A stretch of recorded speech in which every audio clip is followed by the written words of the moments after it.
노비츠키의 성공 계곡 모닝 페이지가 공개되고 좀 반가웠어요. 저도 6개월째 모닝 페이지를 쓰고 있거든요. 모닝 페이지를 쓰고 난 후 삶의 많은 부분이 바뀌었는데요. 그중 하나는 음악을 들을 때의 마인드가 바뀐 겁니다. 전에는 이성적으로 어떤 사운드를 썼고 여기에 어떤 의미가 있고 이런 걸 위주로 들었거든요. 이제는 순수하게 이 음악이 어떤 에너지를 전해주고 있는지 느끼고자 합니다. 음악을 만든 이의 무의식과 내 무의식이 직접 만나 대화를 나누는 기분이에요. 덕분에 음악 듣는 게 재미없던 시절도 있었는데 다시 순수하게 즐거운 마음으로 음악을 듣고 있습니다. 아마 노비츠키를 모닝 페이지 쓰기 전에 들었다면 좋은 음반이라고는 생각했겠지만 이렇게 순수하게 좋아하지 못했을 것 같아요. 하지만 무의식은 이 음반을 느꼈고 설명할 순 없으니 다시 이성적으로 음반을 듣고 이야기해보겠습니다.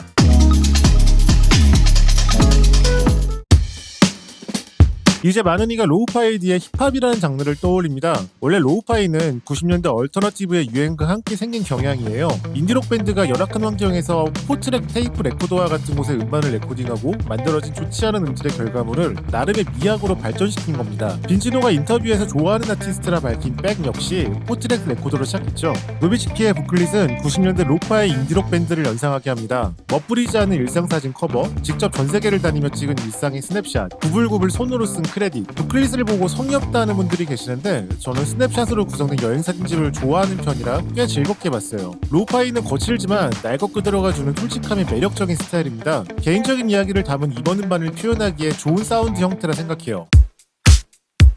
노비츠키의 성공 계곡 트리피는 약물 용어입니다. 검색하면 환각제 복용으로 인한 효과, 마음과 사문을 보는 방식에 영향을 미치는 약물이라고 떠요. 비틀스는 LSD, 레게는 대마, 레이브 파트는 엑스터시, 힙합은 대마 찬양은 오래전부터 있었고 최근에는 코데인까지 보약과 뗄 수 없는 관계죠. 물론 이 때문에 쿨리오부터 릴필까지 재능 있는 음악가들이 잃게 되기도 하고 어디까지나 불법이지만요. 레게에는 덥이라는 장르라면 장르, 방법론이라면 방법론이 있습니다. 기존의 음악을 믹서와 딜레이나 리버브 같은 이펙터를 통해 다른 버전으로 만드는 건데요. 이때 행해진 실험은 지금의 대중음악에도 큰 영향을 끼쳤습니다. 덥을 통해 기존 음악에는 없던 공간감과 hun각적인 효과가 발명됐거든요. 노비츠키에서 로우파이한 스타일과 함께 도드라지는 게 공간감인데요. 저는 이 공간감과 다양한 이펙팅을 들으며 덥음악을 떠올렸어요. 침대에서 막걸리나 코카콜라 레드, 크라인 같은 곡에서 특히 그랬습니다.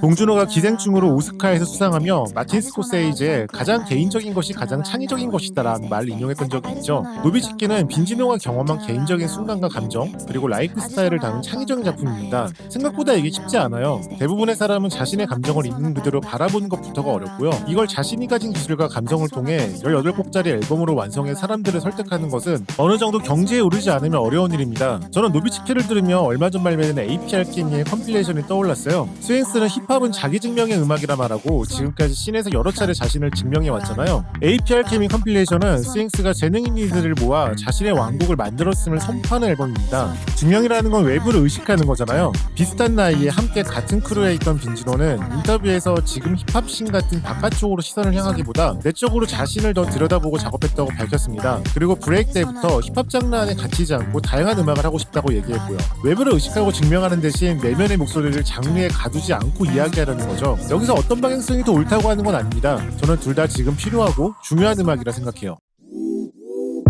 알려져 있다시피 노비츠키의 원래 제목은 빈지노의 부인 스테파니입니다. 커버 역시 과거의 스테파니 사진이고 부클릿의 관훈장 같은 그림도 스테파니가 할머니에게 선물한 생일 카드에 그린 거래요. 빈지노에게 스테파니는 가장 소중한 사람입니다. W 코리아와의 인터뷰에서 빈지노는 혼자일 때는 음악 작업을 하다 보면 작업이 잘 되면 좋긴 하겠지만 그거에만 매달리죠. 작업이 잘 안 풀릴 때는 끝도 없이 우울해지고 남과 비교하며 나 왜 살지? 이런 생각까지 하게 된단 말이에요. 그런데 이젠 집에 가면 부정적인 생각을 딱 끊어낼 수 있는 차단선이 생겼어요. 그냥 집이 아닌 진정한 집이 존재하는 것 같고 또 창문이 생긴 것 같고 그래요 라고 밝혔는데요. 스테파니는 언제라도 돌아올 수 있는 안정적인 곳이며 새로운 시선으로 세상을 바라볼 수 있는 창을 의미합니다. 노비츠키는 개인적이지만 폐쇄적인 음반은 아닙니다. 스타일피트, 송캠프, 250, 모쿄, 홀리데이, 비피얼크림, 슬럼 등 스타일이 분명한 국내 프로듀서까지 정말 다양한 곳에서 비트를 모았고요. 백현진, Y2K92, 김신야, 오이글리, 랜스 스카이워커 등 피처리징 역시 다양해요. 하지만 처음부터 끝까지 크게 벗어나지 않는 사운드 톤을 유지하고 있습니다. 노비츠키는 열려있는 마음으로 세상을 받아들이고 이를 자신의 것으로 만든 누구보다 빈지노스러운 앨범입니다. 참고로 크레딧에 보면 올송 어렌지드 바이 성빈님이라는 표현이 있는데요. 프로듀서가 만든 비트를 그냥 쓴 게 아니라 빈지노가 다시 또는 함께 자신의 스타일을 편곡했다는 얘기겠죠. 앨범이 16곡이나 되기 때문에 모든 곡을 리뷰하는 건 불가능할 것 같고요. 간단하게 개인적인 베스트 곡 5곡만 모아 이야기해보겠습니다.